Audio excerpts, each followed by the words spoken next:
They say time erases everything, but not here. Beneath the Great Smoky Mountains lies a world over 200 million years old, older than the Rockies, older than the Himalayas.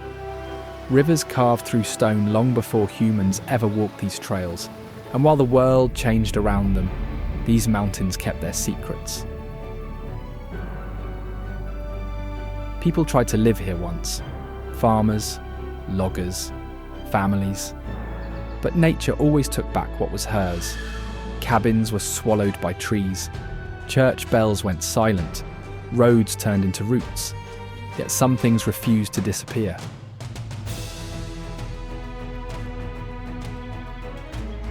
In Cataloochee Valley, the forest hides entire ghost settlements. Porches still standing, stories still echoing.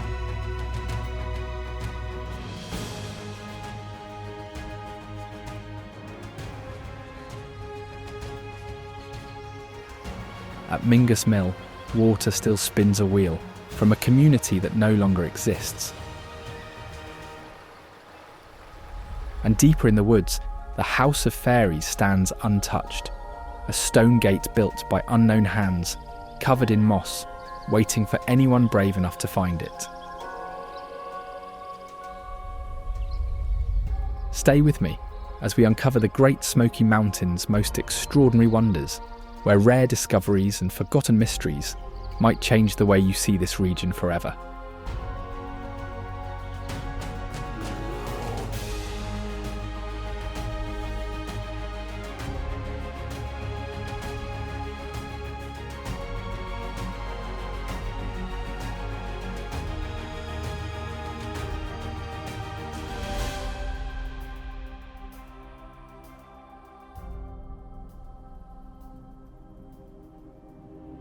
The Great Smoky Mountains formed when continents crashed together like slow-motion bumper cars, pushing the land into wrinkled peaks older than the dinosaurs.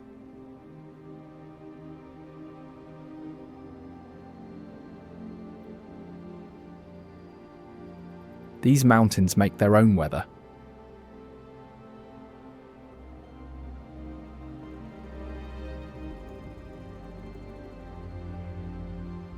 Clouds hit the peaks and drop rain on one side, while the other side stays dry, like a giant wall splitting storms in half.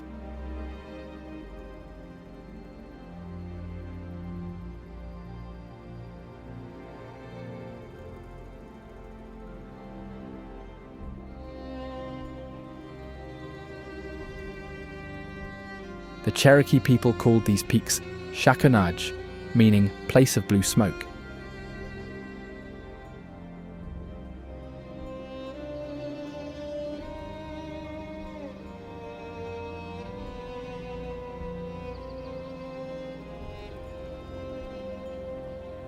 This is because the trees release so much oil into the air that it looks like God left a giant fog machine running.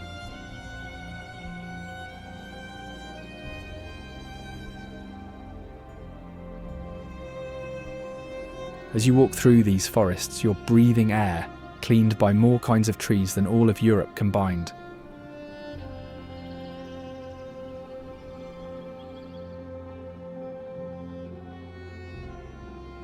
At night, the mountains hold so much moisture that some areas get rain almost every other day, turning hillsides into waterfalls that appear and disappear like magic.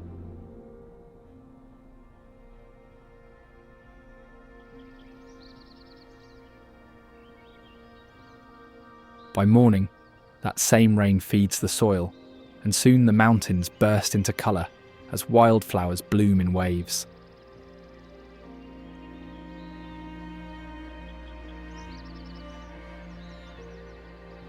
On the slopes, thistles and purple wildflowers produce nectar so sweet, it's like offering candy bars to anything with wings and a sweet tooth.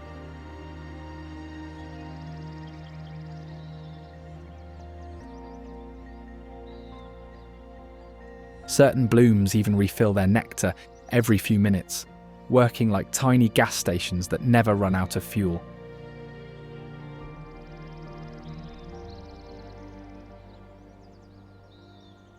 Some take things further, opening their petals only for specific bees in a lock and key system, while ignoring every other insect.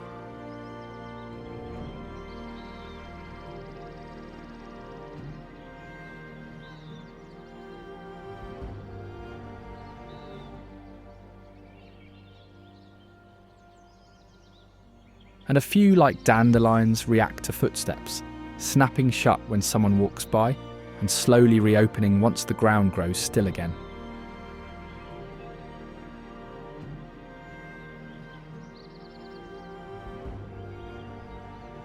Hovering over them all, Rufous hummingbirds swoop in like tiny helicopters to claim the flowers as their personal fuel stops.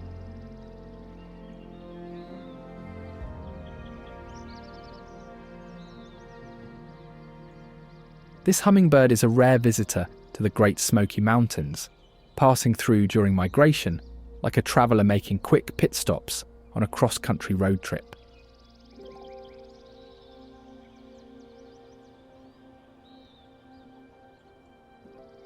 It flies farther than any other hummingbird species, covering distances that would be like a human walking around the entire planet.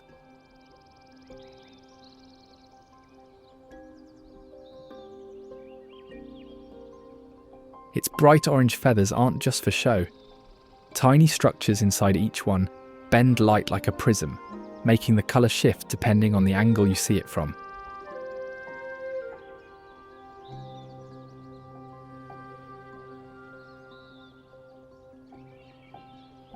While hovering, its heart beats over 1,200 times per minute, pumping blood so fast it would explode a human heart in seconds.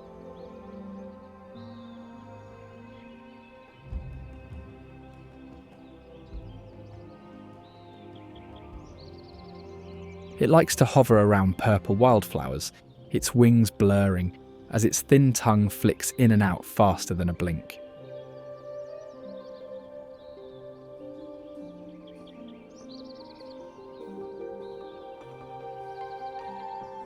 And despite its size, it fiercely guards these blooms, dive-bombing bees and other intruders like little fighter jets protecting its airspace.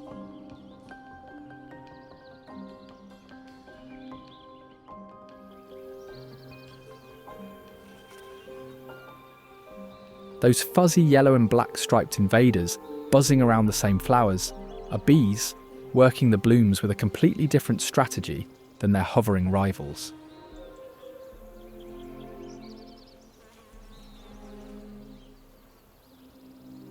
Bees can see ultraviolet patterns on flower petals that are totally invisible to human eyes, like reading secret landing strip instructions painted in glow-in-the-dark ink.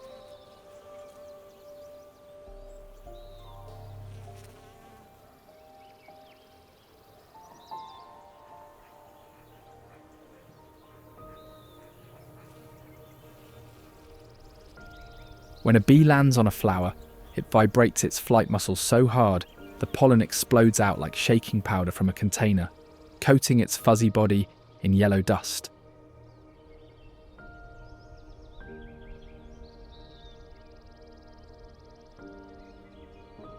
Each bee visiting a garden can carry pollen from thousands of flowers on its body, turning into a flying delivery service that doesn't even know it's working.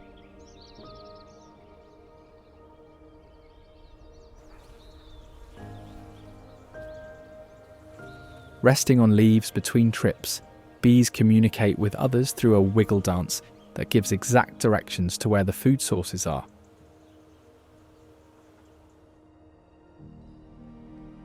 In the same mountains where bees buzz around wildflowers, old buildings from a forgotten logging town sit frozen in time, like an abandoned movie set.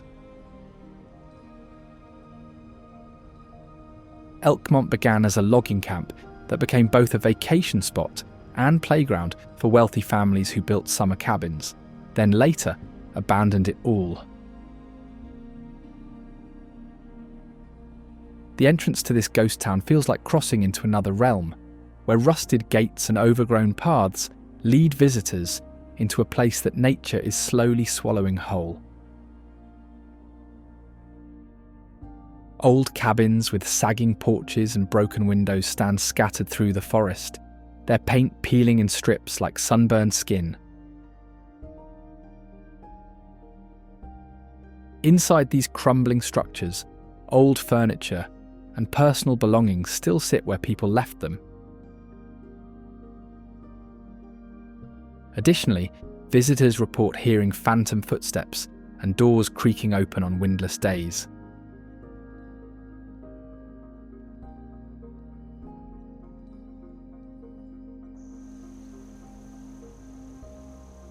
Each summer, as darkness falls over Elkmont's abandoned cabins, the forest transforms into something that looks magical.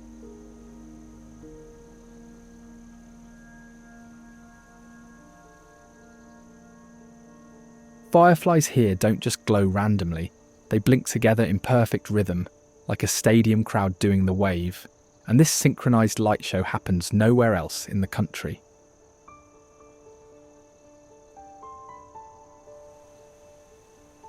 Male fireflies create their glow using a chemical reaction in their bodies that produces light without any heat.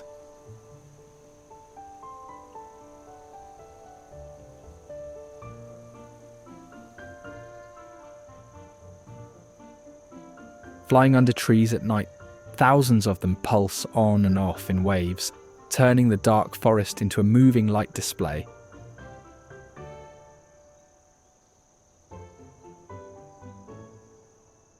Their synchronized flashing is actually a mating conversation, with males advertising themselves while females hidden in the grass flash back their responses.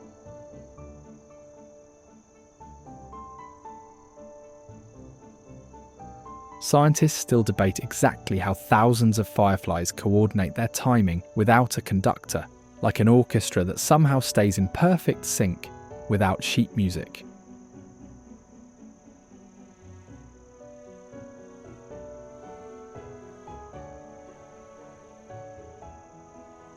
As these living lights fade with dawn, orange and black wings begin stirring in the canopy above, preparing for their own incredible journey.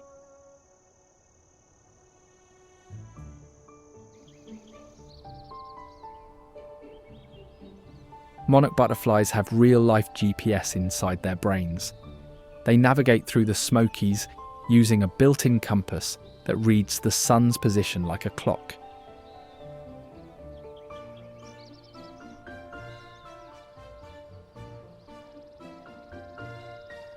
Each one weighs less than a penny, yet flies several miles to reach parts of the forest they've never seen, guided by instincts written in their genes.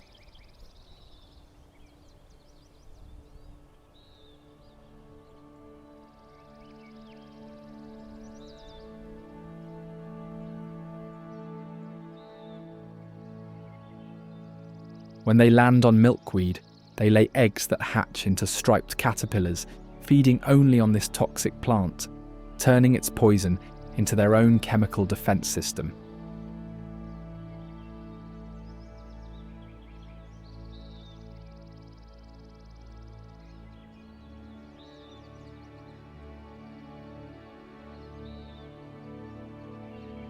Up close, their wings reveal thousands of tiny overlapping scales that create colour like pixels on a screen, and touching them wipes the scales away like dust.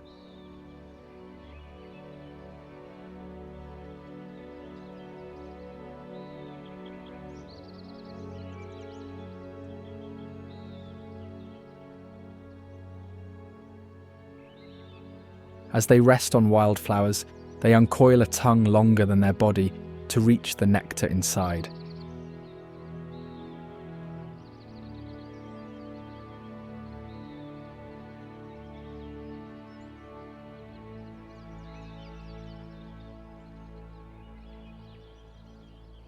Drifting over mountain ridges in waves, they glide toward the open meadows of Cades Cove, one last stop before their long flight to the south.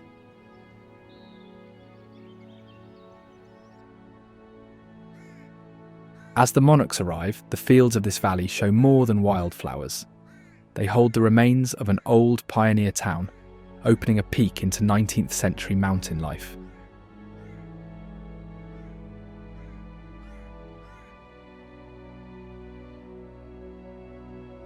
Back then, settlers built everything by hand, without power tools or machines, turning raw trees into homes using only axes, saws, and techniques passed down.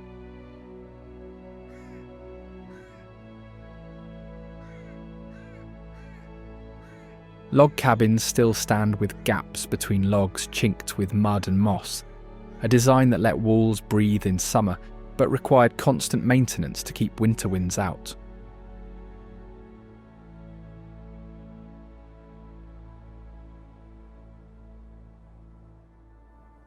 The preserved churches held congregations that would travel hours on foot just to hear a travelling preacher, turning these simple wooden buildings into the valley's social hub.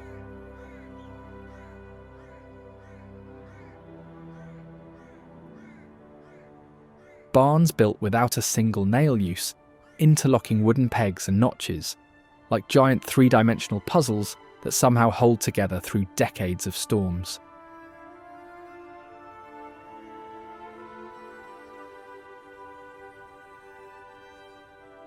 Today, apart from tourists, yellow flashes dart between these weathered structures.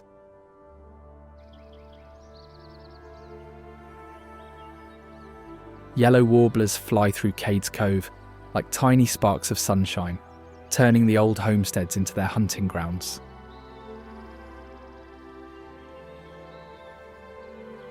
These birds migrate at night and use star patterns to find their way, reading the sky like a map.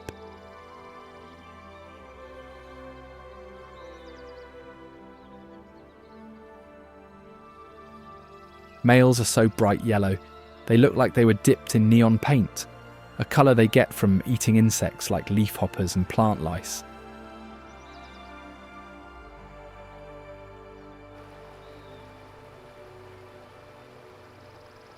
Bathing alongside blackbirds in shallow puddles, yellow warblers splash and flutter with such energy they send water droplets flying in all directions like miniature fountains.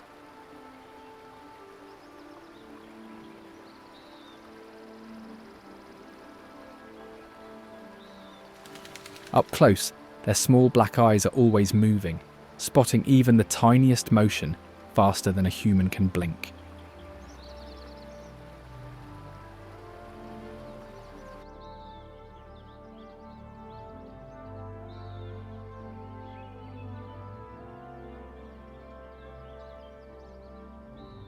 Perched on branches, they sing songs with notes so high that some people can't hear them at all.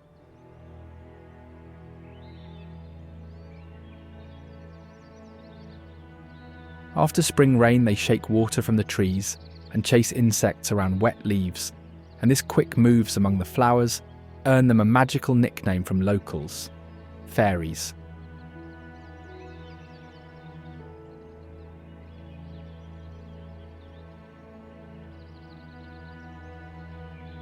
The Cherokee people believed they were tiny magical beings living in a specific rock formation called the House of the Fairies.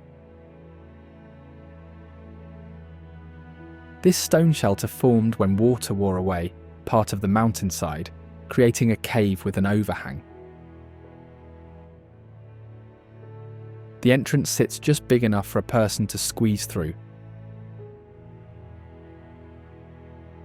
opening into a small chamber where the walls stay cool even during blazing summer heat. Cherokee storytellers warned that anyone who disturbed this place would upset the little people who lived there. Additionally, they said the spirits were so protective they'd follow trespassers and cause trouble until they left the mountains.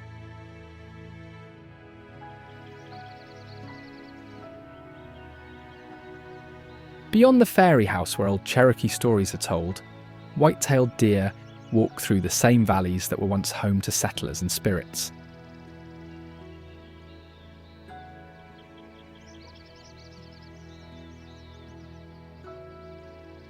These deer are one of nature's alarm systems, with ears that can rotate independently like satellite dishes, scanning for danger in two directions at once.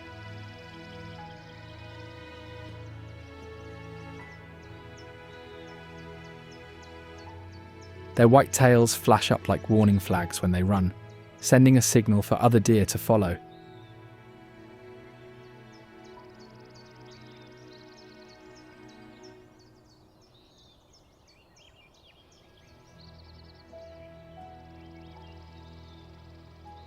In open fields, bucks compete for territory by making sounds that range from grunts to rattling noises, basically trash-talking each other in deer language.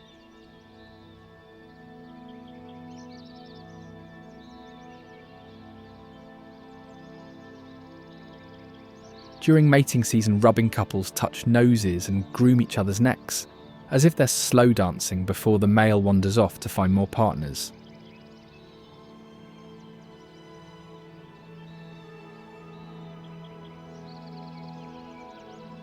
Furthermore, bucks scrape their antlers against tree bark so aggressively they strip it down to bare wood, marking territory with visual signs and scent that screams, "This spot is mine."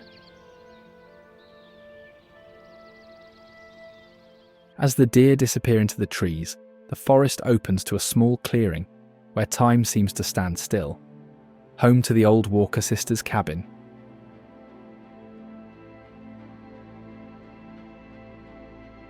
Five sisters who never married stayed in this cabin long after the government turned their homeland into a park, refusing to leave until the last one finally passed away in old age.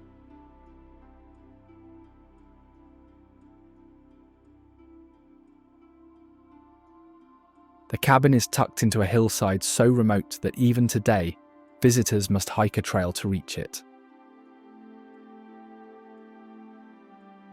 Inside, the small rooms were filled with handmade furniture and tools the sisters used to live completely off the land. They ground corn and wove cloth the same way their ancestors had taught them generations ago.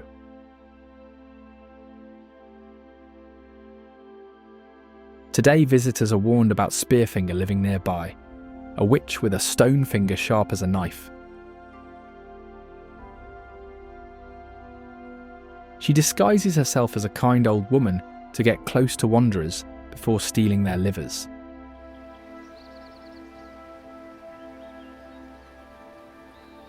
The forests around the Walker sisters' cabin now ring with animal sounds the sisters never heard, as the elk returned to these mountains only after they were gone.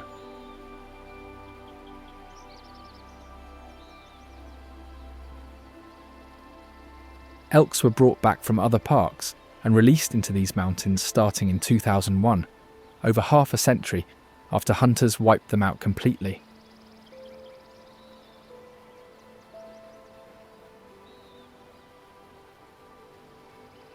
These animals grow antlers as heavy as bowling balls on each side of their head, then drop them every year and grow new ones, like changing car parts.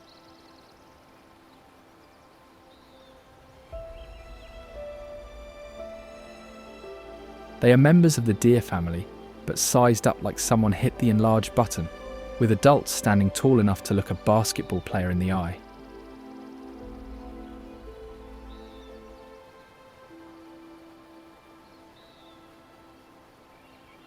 Unlike most animals with hooves, they can swim well and will dive into lakes without fear, paddling with their legs in a doggy paddle.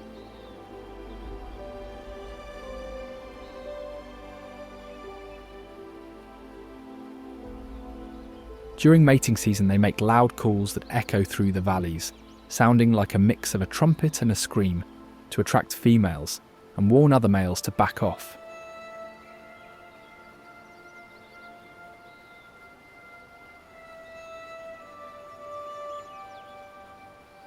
Bulls gather groups of females and spend weeks pushing and shoving other males, fighting so hard they barely eat and lose a lot of weight.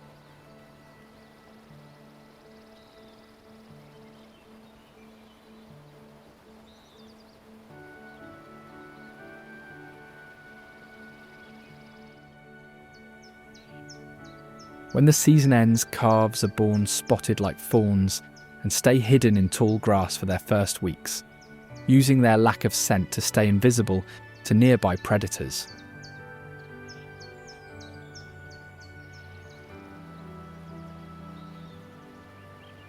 Meanwhile, flesh eaters like bears and coyotes hunt elk calves, while elk and deer compete for the same grasses and acorns, making survival a constant competition.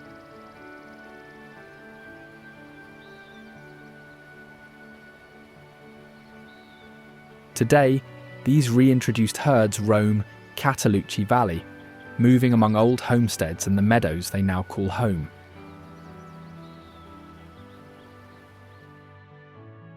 Cataloochee Valley used to be home to over 1,000 people, but when the park was created, everyone was forced to evacuate.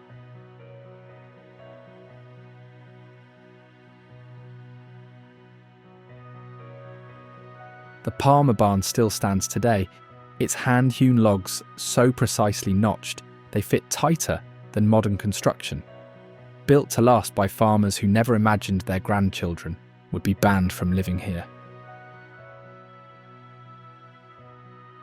Inside the nearby Woody House, wallpaper from the early 1900s still clings to the walls of rooms where families once ate meals, celebrated births, and packed their belongings for removal.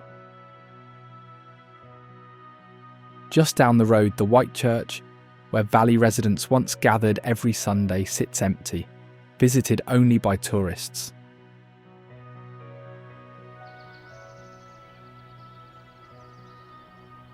And farther along the valley, where these old homes slowly decay, water still runs through Mingus Mill, grinding corn as if the valley families had never left at all.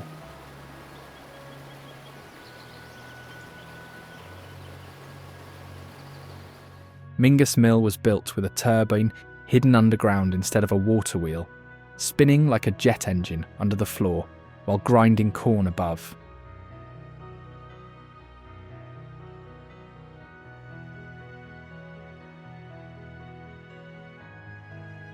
The mill stands near streams where Cherokee people once practiced going to water.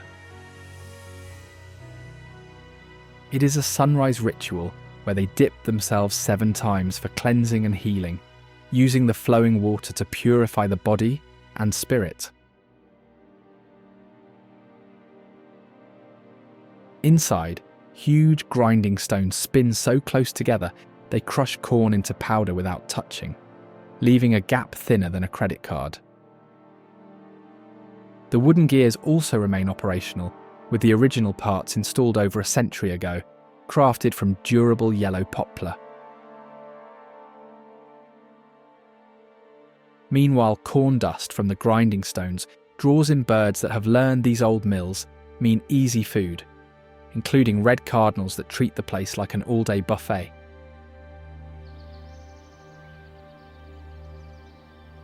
Northern cardinals are one of the few bird species where females sing just as loudly as males, breaking the usual rule that only the guys get to show off with music.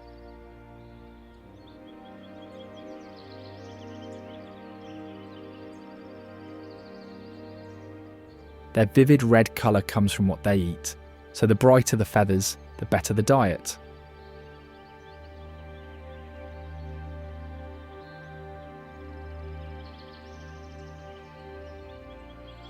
Sometimes males will spot his reflection in a window or car mirror and spend hours attacking it, convinced he's fighting another bird that just won't give up.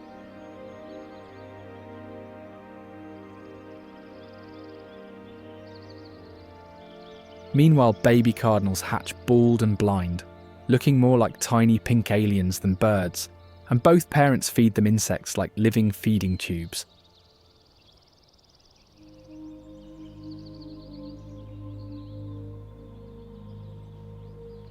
They splash in shallow water until soaked, then sit in the sun with wings spread wide, drying off like laundry.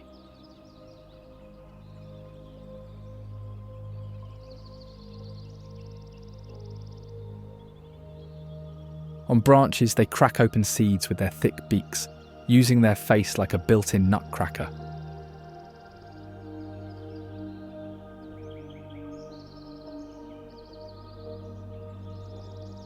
On the ground, they hop instead of walk, bouncing around while searching for fallen seeds.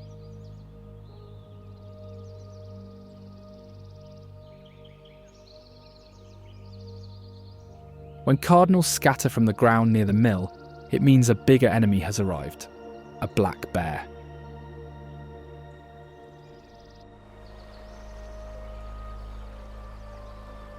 These animals live close together in the Smokies, with nearly 1,900 roaming the area, creating the densest bear population in the eastern half of the continent.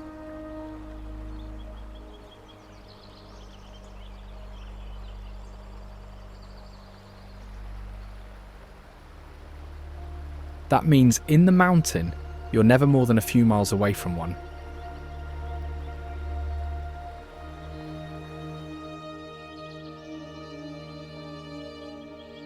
Despite the name, their fur can be anything from jet black to cinnamon brown, like people with different skin tones randomly standing side by side.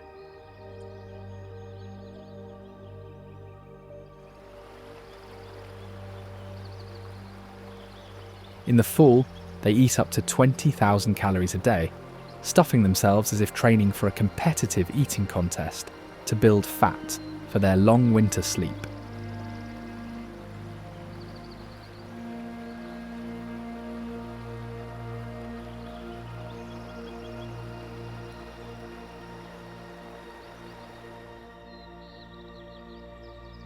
Family groups move in a line along the pond, with cubs copying every move, learning which plants are food and which are just decorations.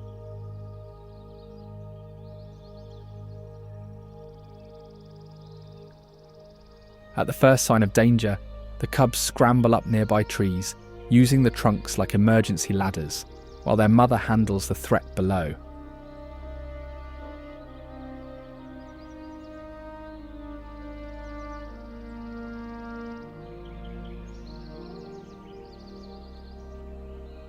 They stay frozen in the branches until she signals it's safe, hiding from predators like coyotes that roam the forest floor, looking for an easy meal.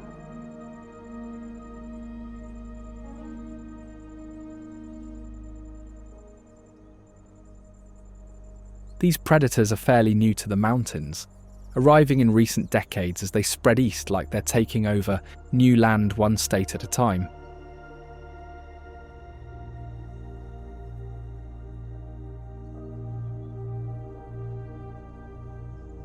Part of the dog family but smaller than wolves, these lean, scrappy hunters that nature designed to survive on whatever they can find.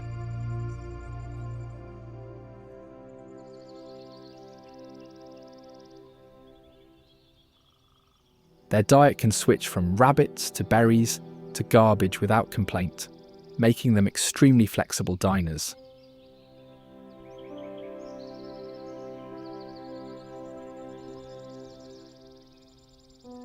Pups are born in underground dens and spend their first weeks play fighting with siblings, practicing the hunting moves they'll need once parents send them out into the world.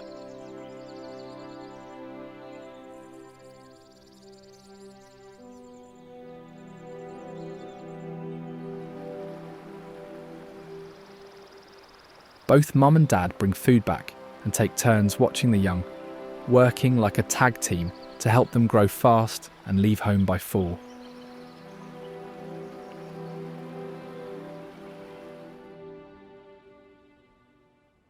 At night, their eyes shine green like built-in flashlights, thanks to a mirror-like layer behind the retina that bounces light back for better night vision.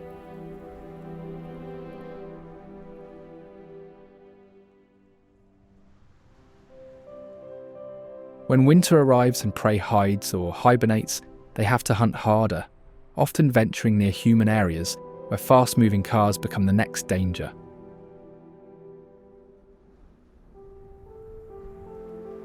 Scattered through these mountain valleys where coyotes hunt are abandoned barns, standing as witnesses to both human history and older legends. One of them is the John Messer Barn. It is a cantilever barn built in the early 1900s with an upper level that juts out past the lower walls without any support posts, appearing to hang in the air thanks to clever engineering.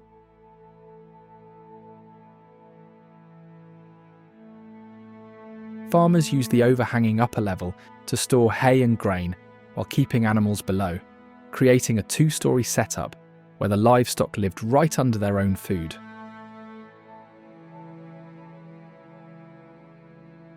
Long before settlers arrived, Cherokee stories warned that the Uktena, a huge horned serpent with a glowing crystal in its forehead, roamed these same ridges and hollows.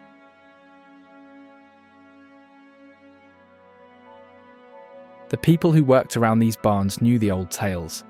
The Uktena's crystal could give great power to anyone brave enough to take it, but the creature would hunt anyone who tried until it got the jewel back.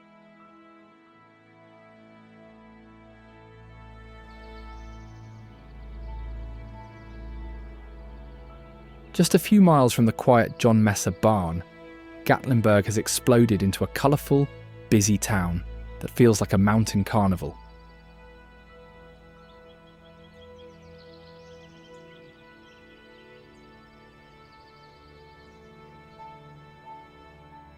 It used to be a small, quiet place, but when the park was created, it became the main entrance and turned locals into business owners almost overnight.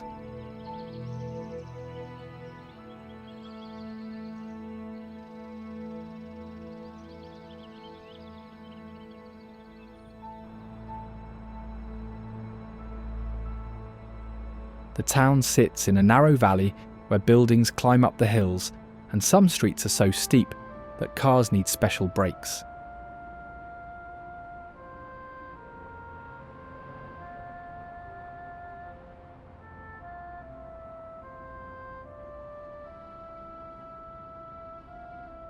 Seen from above, it looks like someone dropped a city into the middle of a forest, with hotels and attractions squeezed between tall mountains.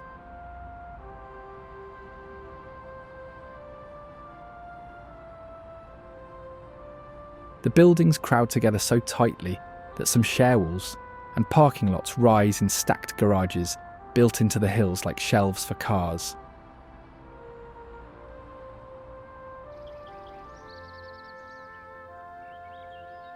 Beyond the busy streets, hikers in the surrounding woods sometimes hear voices and footsteps on empty trails, said to be the spirits of old settlers who never left.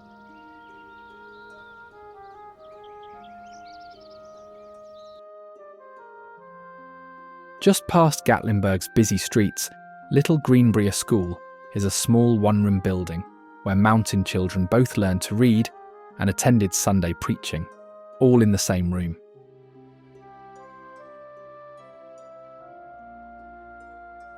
Built in 1882, it served as both a school and a church because families lived far apart and couldn't afford 2 buildings.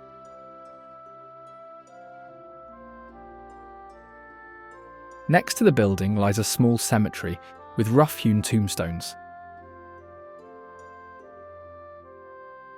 Cherokee stories say the Raven Mocker, a spirit that steals the last breath of the dying, haunts quiet graveyards like this.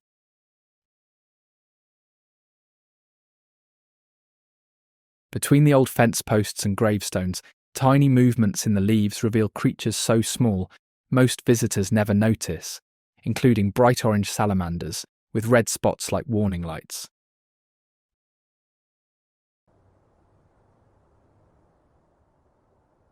This salamander carries enough poison in its skin to make predators very sick, showing off its neon orange colour that screams, "Don't eat me," in nature's warning language. As you look closer, it breathes by pumping its throat up and down like tiny bellows, moving air across skin so thin you can almost see through it.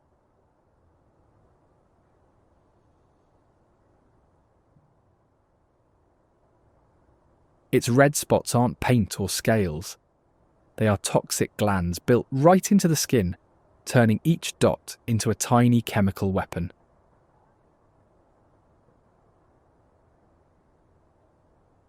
Even so, it walks across the forest floor on legs so short, it waddles like a drunk toddler, moving slow enough that bears can still flip it over and eat it despite the poison.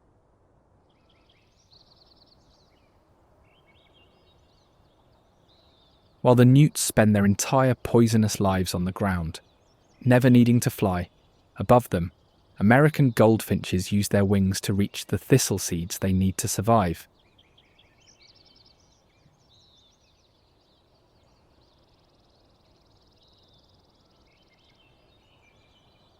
These birds are unique. They molt twice a year, changing from bright yellow to dull olive, like switching costumes between summer and winter.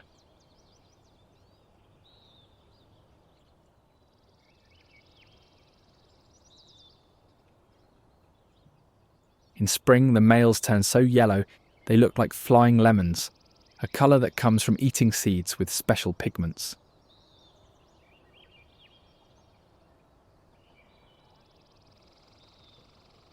Flying together in bouncy waves, they dip up and down through the air, like riding an invisible roller coaster.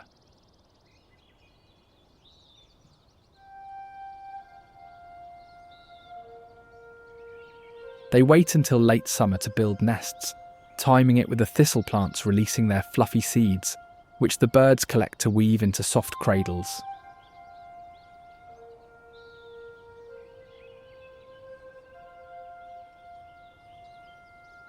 Nibbling plant stems, the finches pull out the downy fluff, working like tiny construction crews, gathering building materials one mouthful at a time.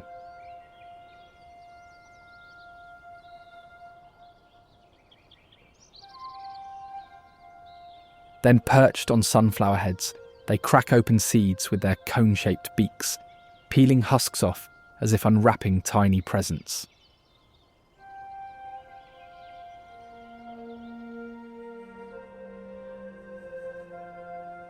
Beyond the meadows where goldfinches feed lies a city tucked between mountains, so old they were here long before humans ever existed.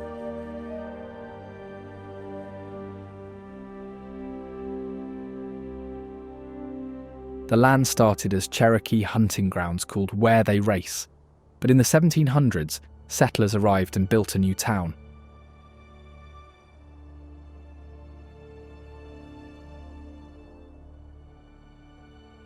Around the city, the Blue Ridge Mountains release chemicals from trees that make the air appear blue from far away, forming a smoky blanket over the peaks.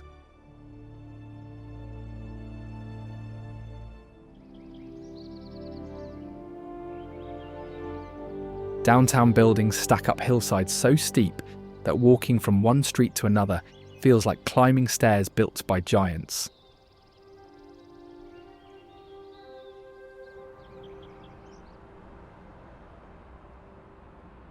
When the sun sets, the sky glows with colours so intense they look fake, turning the mountains purple and orange as if the saturation itself had been turned up.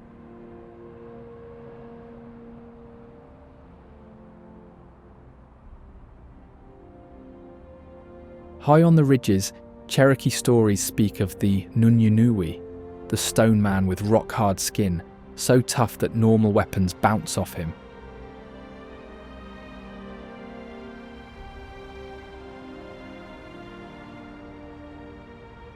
And far in the wilderness, abandoned dwellings stand, including the one where Noah Bud Ogle raised 11 children completely cut off from the modern world.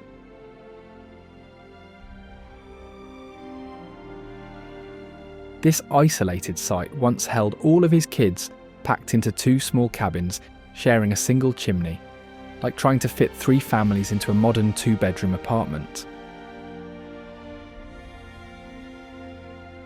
The farm sat on land so rocky and steep that the government later called it unsuitable for farming, yet enough corn and apples were grown to feed everyone and sell extra. One cabin even had a tiny floor-level window where chickens could run inside to hide from predators, turning part of the house into an emergency chicken bunker. As night falls, visitors say they sometimes hear strange sounds around the property, including what sounds like children playing where the Wiener cabin once stood before it collapsed into rubble.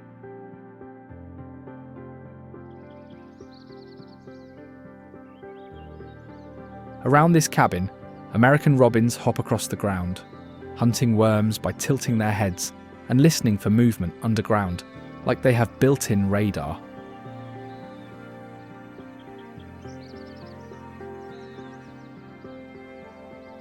Sometimes these odd birds eat so many fermented berries they get drunk, stumbling and falling over.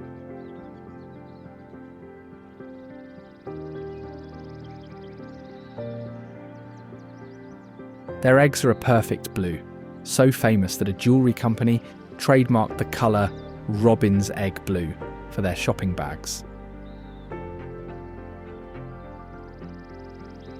Mother birds can spot fake eggs left by cowbirds and throw them out, running security checks on every egg, acting like a suspicious bouncer.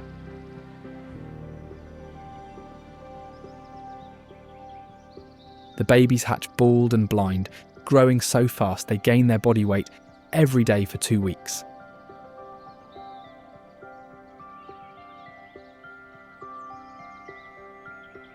In winter, they gather in huge overnight roosts with thousands packed into the trees.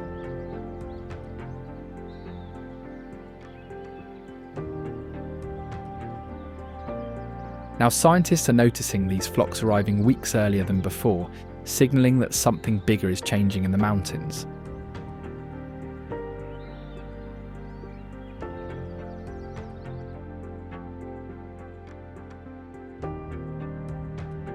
This phenomenon is rewriting the rulebook for every living thing in these mountains, turning seasons upside down and forcing birds, bears, and butterflies to either adapt or disappear.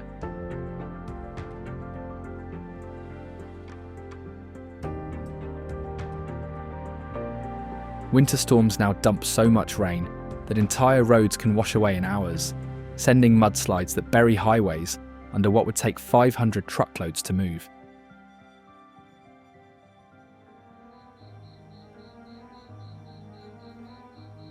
Even centuries-old trees can't hold up against these stronger storms, crashing down like dominoes and opening gaps in the forest.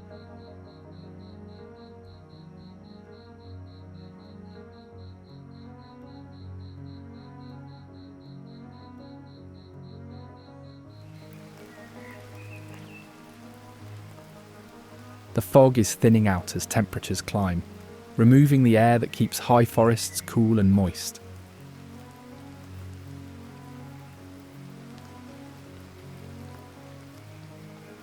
Animals that rely on cold weather are pushed higher and higher, climbing until they reach the top, trapped like prisoners with nowhere left to go.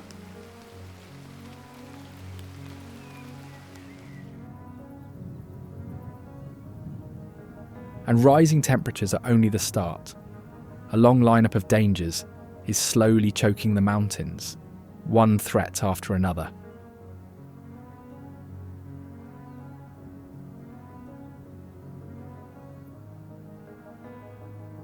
Invasive species are killing hemlock forests, turning whole mountainsides grey, as if life itself has been drained out.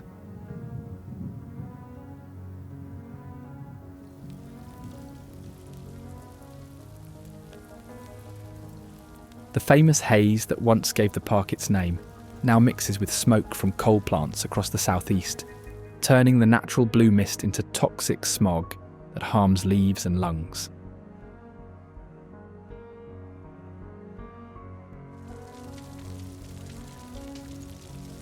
Wildfires that once burned small and naturally now explode huge infernos, hot enough to kill the soil and leave the ground scarred for years.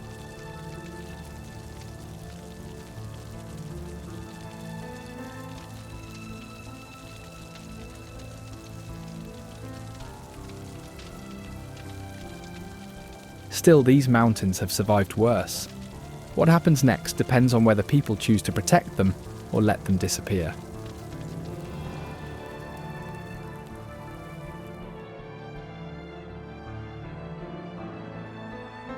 This is Great Smoky Mountains, a land of hidden wonders and remarkable architectural marvels. Now, if you don't want to miss the most unreal wonders of Texas, check out this video.